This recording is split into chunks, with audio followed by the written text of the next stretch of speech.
Hey guys, welcome to Pierre Haché Music, and today I'm going to give you 5 more practice tips for practicing the guitar or the ukulele. There is a lot of value in this video, so be sure to stay tuned.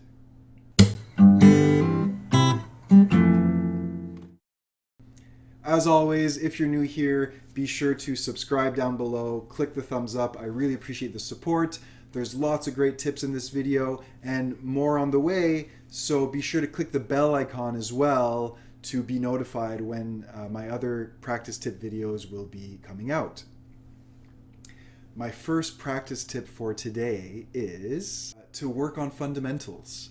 Don't skip on the basics. For example, this video right here shows an exercise that I think it's basic, but it's very essential, whether you're playing ukulele or guitar, to be able to play something like this musically and perfectly.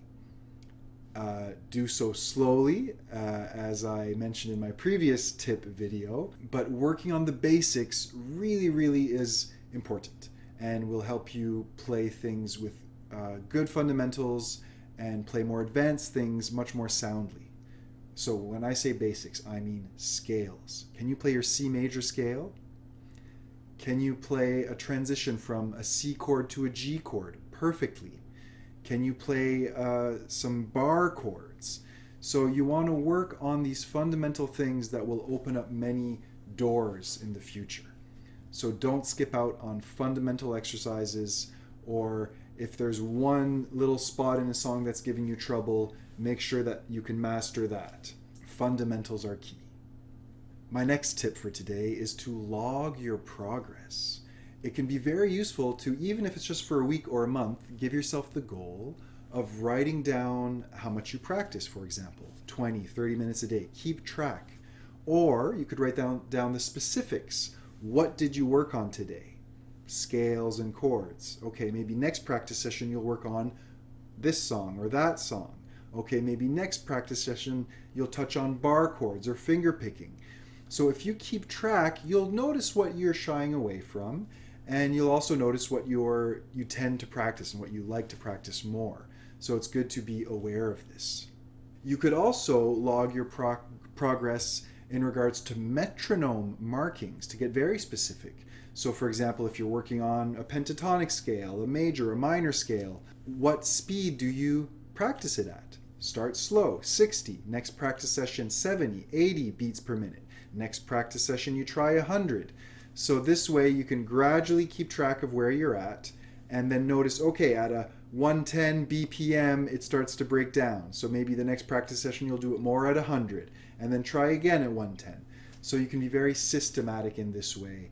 And this is a good way to keep track, be organized, and get concrete results. My next practice tip is a big one. It's to practice with recordings.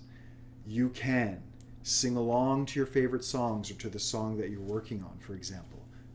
Listen to it on YouTube, on your computer, whatever, and sing along. You could check out new songs that you like and try to simply copy rhythms, copy the strumming pattern that might be in there. Copy it by ear, not by looking it up on a tab or something, but just by copying it by the sound. Can you listen to the melody and find just one note from the melody? What's the first note of the song? What's the first note of the chorus? Can you find it on your ukulele or on your guitar? Maybe listen to the song before you practice it to get into the feeling, to remember more of the lyrics, to remember part of the melody of that second verse that you don't listen to as much.